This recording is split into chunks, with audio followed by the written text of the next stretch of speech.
Welcome back to the deep dive.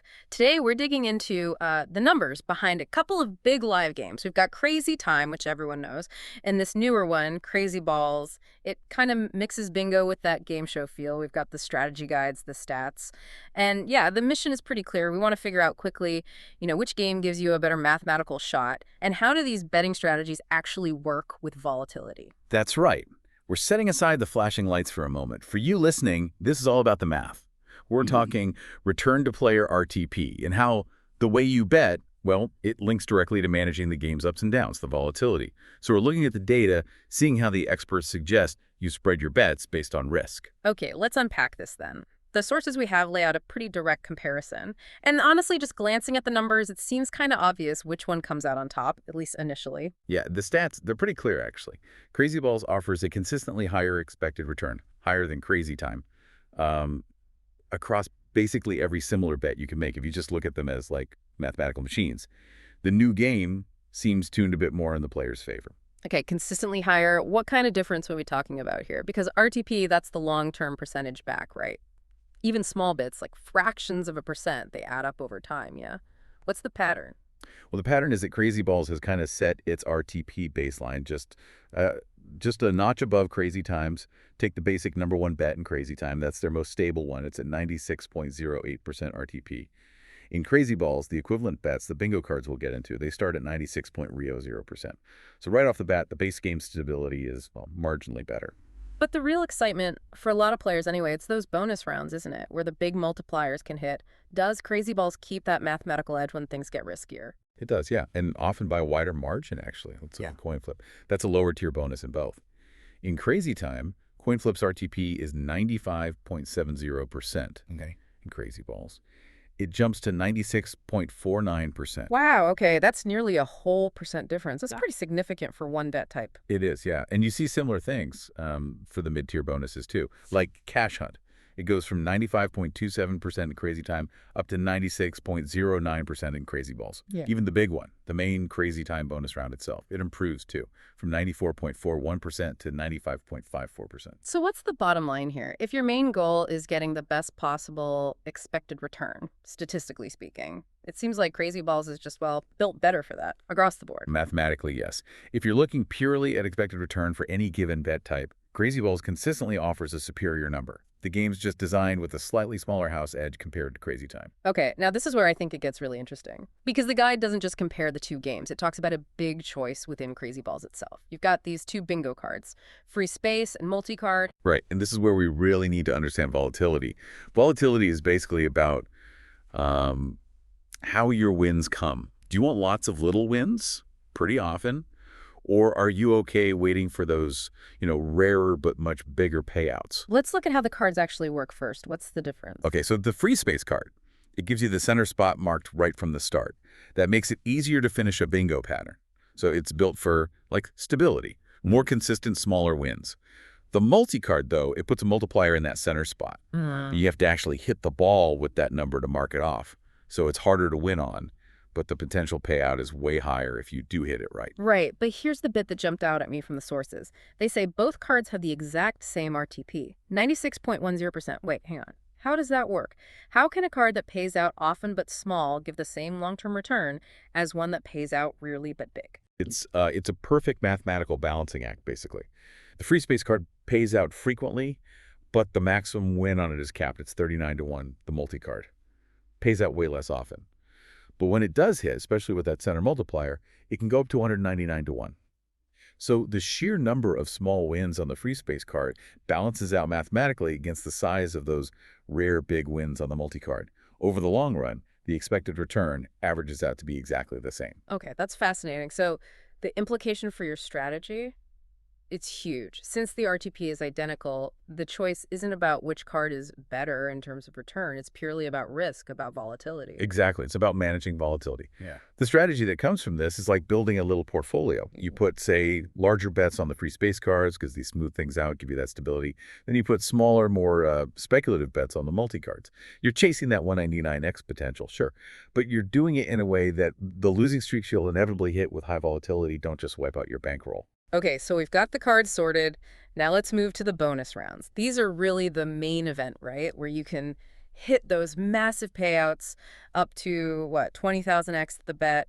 And in Crazy Balls, these aren't just spots on a wheel you bet on directly. You have to qualify through the bingo game first, hitting 3, 4, or 5 matches. Right, and that qualification mechanic, that's what drives the betting strategy for the bonuses. Yeah. Basically, the harder it is to qualify for a bonus round, the more matches you need, the smaller your bet should be on it, because it just won't happen as often, so your money is sitting there at risk for longer stretches between hits. Okay, walk us through that hierarchy then. Which bonuses are easier or harder to get into? Well, first up is coin flip. It only needs 3 matches to qualify, so it's the bonus you'll likely hit most often. But it also has the lowest potential payout of the bonuses. Then you got cash hunt and pachinko. Both of these need 4 matches. Strategically, they're often grouped together because they have the same difficulty, same kind of mid-range potential, pretty good RTPs, even though they look totally different. One's like a shooting gallery, the other's that pegboard thing. And the big one, the Crazy Time bonus. Ah, yes. Crazy Time. That needs 5 matches. 5. So statistically, it's the hardest one to trigger by far. But of course, that's the one with the crazy high potential, the 20,000x maximal. So the basic strategy in the guide, it sets up this really specific betting ratio based on this difficulty ladder.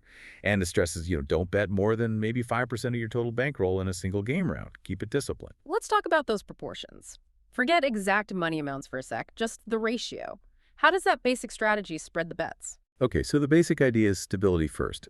You put a good chunk on the free space cards, maybe, say, twice as much as you put on the multi-cards combined. That's your foundation, your baseline return. Then your bonus bets scale down quite sharply. Coin flip gets a moderate bet because it hits more often. Cash hunt and pachinko get equal, slightly smaller bets than coin flip. And then crazy time. The hardest one to hit, highest risk, it gets the absolute smallest bet, like maybe only 1/10 of what you put on your free space cards total. Right, so you're basically buying a very cheap lottery ticket for that huge Crazy Time win, while relying on the steady, smaller wins from the free space cards to hopefully cover the cost of all your bets for that round. It lets you be in the game for the big thrill, but with some mathematical sense behind it. That's the logic, exactly. The stable cards are the engine. The multi-card adds a bit of mid-level excitement.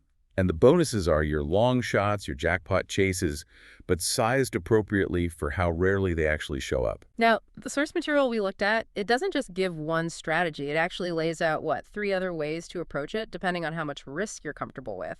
It shows how you can tweak that statistical model. Yeah, exactly. So you've got the risk-taking strategy. This player says forget stability. They ditch the free space cards entirely and only bet on multi-cards. They know the RTP is still 96.90%. That hasn't changed. But they're consciously choosing bigger potential wins over frequent small ones. They also tend to skip coin flip, thinking the payout isn't worth chasing, and maybe put that tiny bit extra onto cash hunt or pachinko. Okay, then there's the opposite end almost, the bonus hunting strategy, for people who maybe don't care about the bingo part at all. Right. This is super volatile. You have to understand that. They bet only on the bonus spots. Yeah. They still use those same ratios, smallest bet on crazy time, etc., based on difficulty.